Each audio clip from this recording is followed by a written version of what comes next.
अहंकार विनाश का कारण है। एक समय की बात है। एक गांव में एक मूर्तिकार रहता था। मूर्तिकला के प्रति अत्यधिक प्रेम के कारण उसने अपना संपूर्ण जीवन मूर्तिकला को समर्पित कर दिया था। परिणामतः वह इतना पारंगत हो गया था कि उसकी बनाई हर मूर्ति जीवंत प्रतीत होती थी। उसकी बनाई मूर्तियों को देखने वाले उसकी कला की बहुत प्रशंसा करते थे। उसकी कला के चर्चे उसके गांव में ही नहीं बल्कि दूर दूर के नगर और गांव में होने लगे थे। ऐसी स्थिति में जैसा सामान्यता होता है वैसा ही मूर्तिकार के साथ भी हुआ। उसके भीतर अहंकार की भावना जागृत हो गई।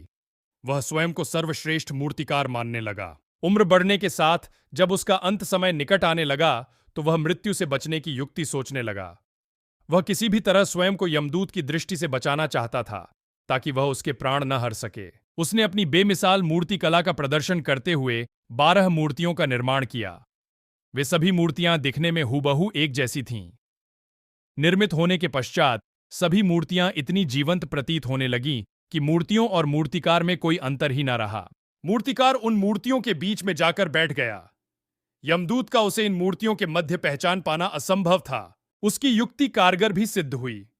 जब यमदूत उसके प्राण हरने आया तो 13 एक सरीकी मूर्तियों को देख चकित रह गया।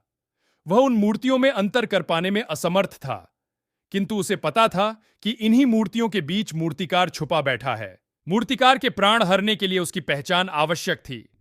उसके प्राण न हर पाने का अर्थ था प्रकृति के नियम के विरुद्ध जाना। प्रकृति के नियम के अनुसार मूर्तिकार का अंत समय आ चुका था। मूर्तिकार की पहचान करने लिए यमदूत हर मूर्ति को तोड़कर देख सकते थे, किंतु वह कला का अपमान नहीं करना चाहते थे। इसलिए इस समस्या का उन्हें एक अलग ही तोड़ निकाला। उसे मूर्तिकार के अहंकार का बोध था। अतः उसके अहंकार पर चोट करते हुए वह बोले, वास्तव में सब मूर्तियां कलात्मकता और सौंदर्य का अद्भुत संगम है, किंतु मूर्तिकार एक त्रुटि कर बैठा। यदि वो मेरे सम्मुख होता तो मैं उसे उस त्रुटि से अवगत करा पाता।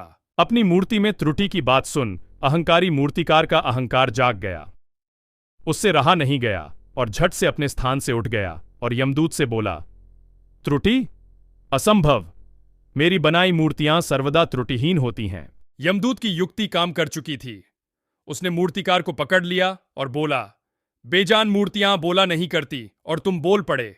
यही तुम्हारी त्रुटि है कि अपने अहंकार पर तुम्हारा कोई बस नहीं। यमदूत मूर्तिकार के प्राण को हर के यमलोक वापस चले गए।